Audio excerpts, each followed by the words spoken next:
All right, so we're on. Um, we're coming out. We're gonna talk a little bit about some of the issues. We've stayed fairly silent for I think pretty close to a month now. It's been about 3 weeks, something like that. It's been interesting, uh, but the reason why we're doing this tonight is because I wanted to obviously this devastation with Charlie Kirk is uh, it's kind of like it's obviously a devastating moment, but I don't think it's devastating for the reasons why a lot of people are saying on social media, and then also just like mainstream media.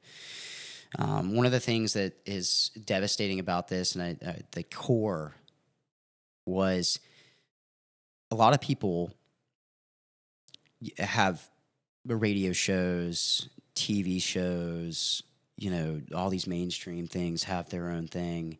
And they just get in front of a camera and they talk and they speculate and um, they put out narratives to lean one way or another. And what was so great about Charlie was he sat down at a table and he talked to people. Um, he invited everybody from the opposing side, even of his own beliefs, and he'd say, "Hey, I want to know your perspective. I want to know why you think the way you do. I want you to explain it to me. Why don't you educate me on why it is that you think the way that you do?" And then he would base everything on fact when he would come back out and he would talk to him.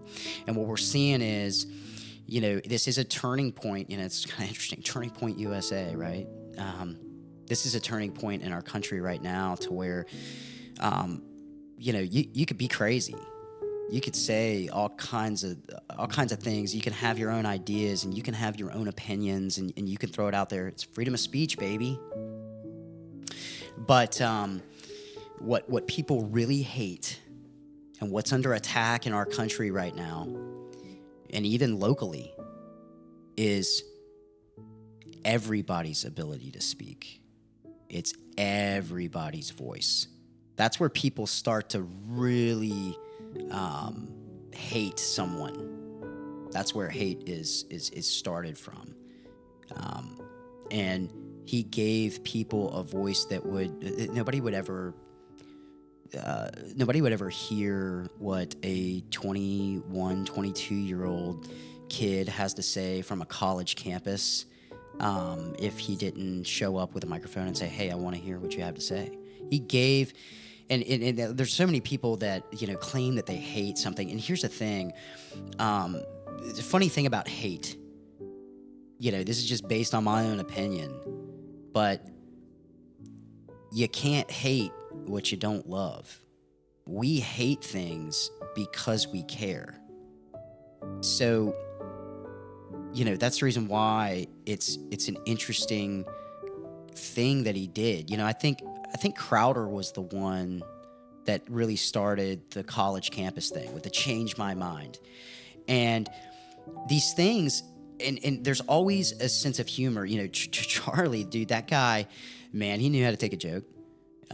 He was very, very humorous. He was very, very sarcastic when he would talk with people, and he wasn't scared to be sarcastic. There were people that got mad at him because of the way he talked, how he handled situations.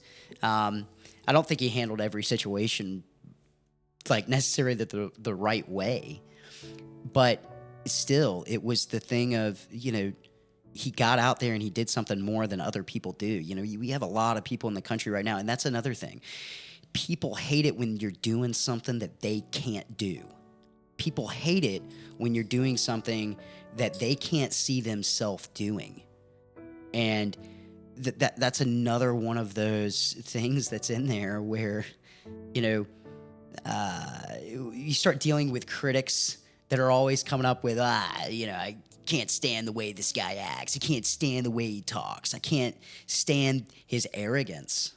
I can't stand this. And And then you have, even there were platforms on the right that attacked Charlie.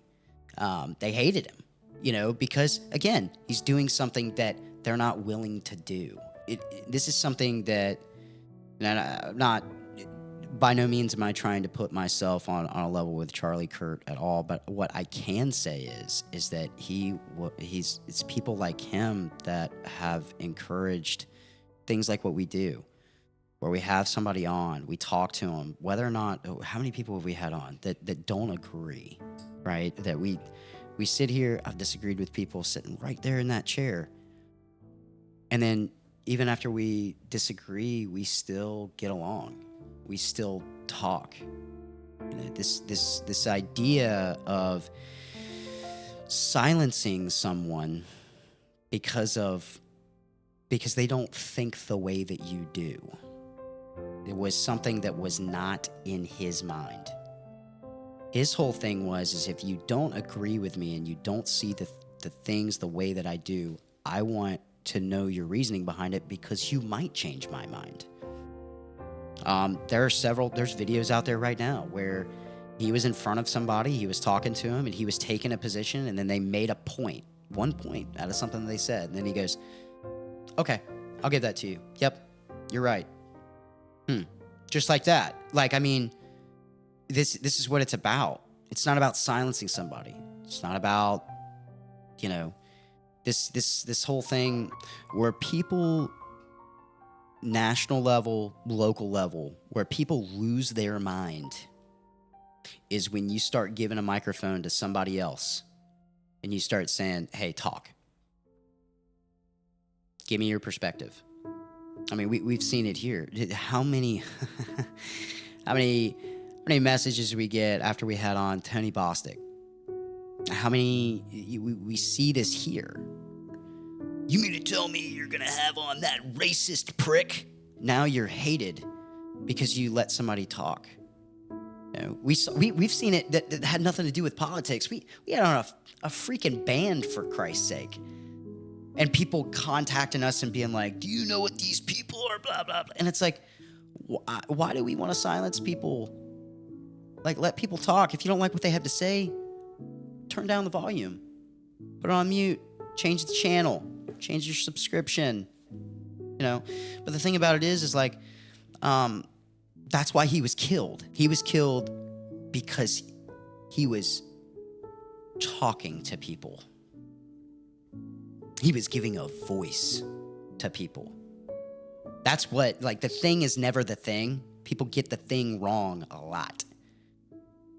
There are right-wing conservatives that go on college campuses every day. They want to kill someone like him because he wasn't just coming and giving a lecture. He wasn't just coming and giving his opinion and speculating on everybody in government and speculating on different things. He was killed because he went and he got in front of people and he said, hey, change my mind. Oh, and by the way, if you don't, there's a huge chance that I'm going to change yours. And when you get people thinking, you get free thinkers, people that just don't listen to one show, people that just don't listen to one news outlet. That's where people lose it. They want to shut it down. It doesn't matter if you're right, left, in the middle, whatever. You get out there and you start speaking truth. You base it with fact. You base it with logic. And chances are you are a target. And you will be targeted. It doesn't matter where that line is. Well, what influenced him to do this? Listen, let me fix this for you right now. Psychopaths live among you every day. You probably walked by 10 killers today in the grocery store that literally do not care about you. They don't care about you. They don't care about your family. They don't care about what you think. They don't care about what you say. There's just people out there that are just like, I'll kill you. And then they're on the edge. They walk through every day on this edge. And then they got to wait for that final straw that breaks the camel's back. And then they'll just kill you. People that just have no feelings when it comes to the sanctity of life. And his life was taken because he was for free thinking. Free thinking. It's been something that we've been under attack for years and years and years. And we see this happen, and then everybody kind of drops their jaw, and they're like, I can't believe this. And maybe it's just me, but like the way that I look at it is they came after Charlie years ago for money. I was reading an article about that, like when he had started up Turning Point USA or something like that. Like people have come out and they've tried to sue. They've tried to do this. I think Biden was the one that tried to have this dude thrown in federal freaking prison. Yep, for talking. And when they can't take your money, when they can't take enough money, and when they can't have you thrown behind bars and you keep talking, they'll kill you. They'll kill you. And they succeeded. But they didn't succeed on a couple of different aspects. First of all, I think we're going to see a major uptick in this country with people that are going to come out and start doing this.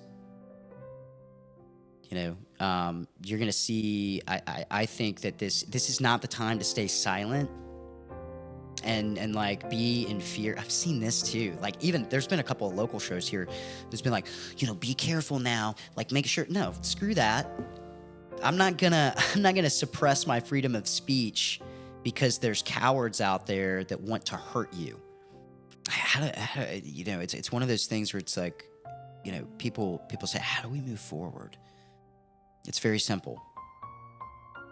Don't get silent. Don't go quiet. Keep talking. Courage does not start or finish with, you know, someone's death. It's something that consistently goes on. And you have to find that intestinal fortitude to keep it going. This right here, if you're thinking that, like, man, like, I just had somebody today tell me I was getting my hair cut, and the girl was just like, I feel like I can't even get on social media now and even voice an opinion because I'll be killed.